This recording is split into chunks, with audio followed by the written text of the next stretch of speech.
bad and compromising, enterprising, anything but tranquilizing. Right on, Maude. Bicentennial celebration. That's a great sign, Walter. Yeah. All us Tuckahoe store owners are going to set up booths all around the armory. It's going to do wonders for business. Boy, you know, that President Ford is a smart cookie. Just when the economy hits rock bottom, he dreams up this gimmick of a bicentennial. Hey, Mr. Findlay, did you hear about Ed Feeney? Your wife won't let him sing Mother McCree in the show. Oh, no. A show in Tuckahoe without Ed Feeney's Mother McCree. No, Mother McCree? Let's straighten Maude out right now. Okay, Mrs. Naugatuck, this is it, your shining hour. Marty! Maude, just a moment. All right, go ahead. Now, remember, you're Betsy Ross, and pretend that I'm wearing my George Washington outfit. Oh, General Washington, I really love this flag, and that is why I always say, you're a grand old flag, you're a high... Just a moment. Mrs. Naugatuck, I thought you were going to do it like Barbara Streisand. I thought I was. Not at all. Now watch me, Tommy. You're a grand old flag. You're a high-flying flag. And in peace may forever wave.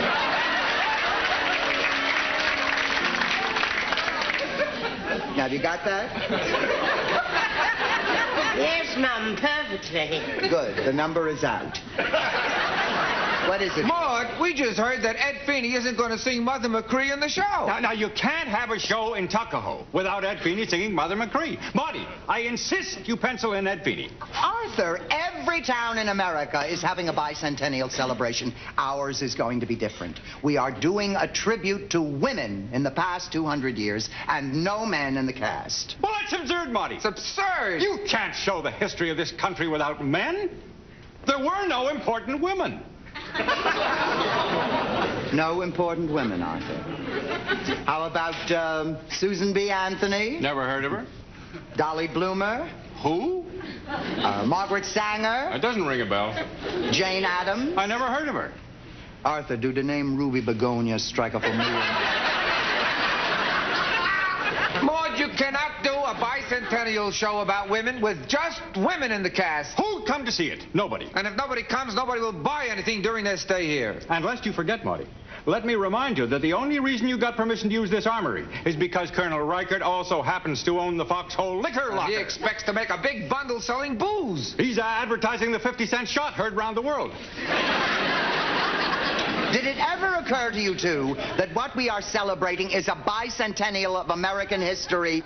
That's why I'm running my bicentennial special, an electric carving knife for 1776. Is that the same knife that was your Columbus Day special at 1492? Mother, time to rehearse the finale. Well, as I said to that great poet, Mr. Eliot, T.S. Eliot.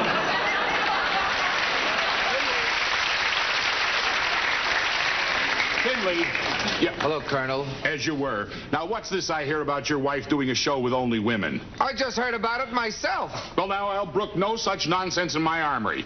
Now then, dogface, get off this stage. If you want to watch, stand over there. And shut your big bazoos. Carry on, girls, go ahead.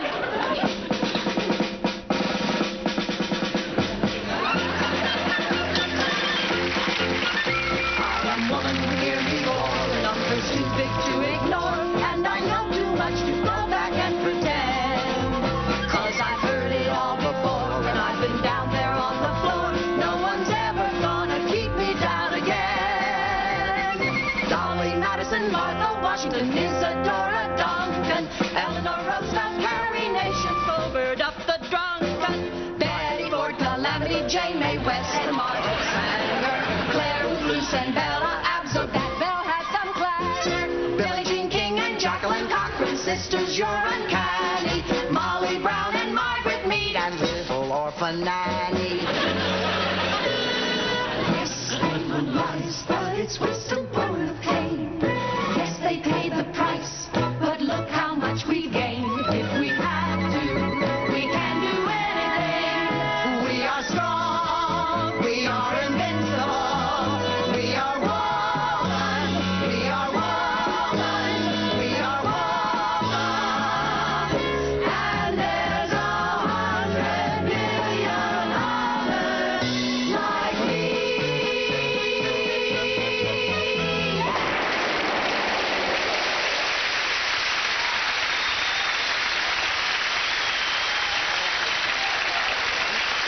Well, Colonel, tell me the truth. Did you ever in your life see anything like that? Mrs. Findlay, who do you think you are, the Andrews sisters or the Ritz brothers? Now, you listen to me, I'm Colonel. going to telephone the general and get permission to kick you and your girls out of here, and I'm bringing in the Tuckahoe Cat Show. Colonel, Maude? No, not now, Viv. I may have lost the armory. Colonel, Maude, listen, I know you hated my Indian number, but listen to this one. When you yodel down the canyon with a loving voice so true. please, just a minute. What has yodeling got to do with the American Bicentennial? Oh. Well, I'm saluting all the famous American women who came over from Switzerland. Name one. Carol Burnett. Carol Burnett. How do you know she is Swiss? How do you know she isn't? Then another voice will answer.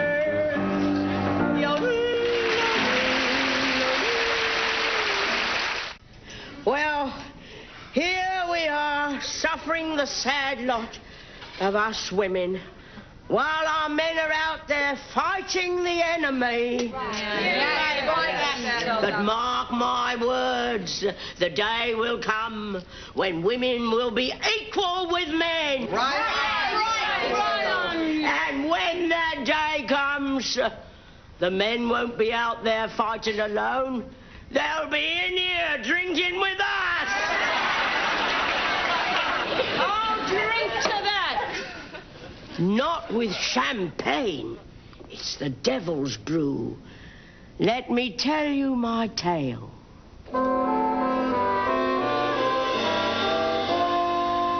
This is the story, a man and a maid walking along in the shade.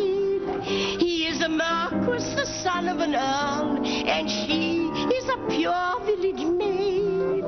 He says that he loves her again and again. She thinks he is loyal and true. But then came the night when he gave her champagne and did what he ought not to do.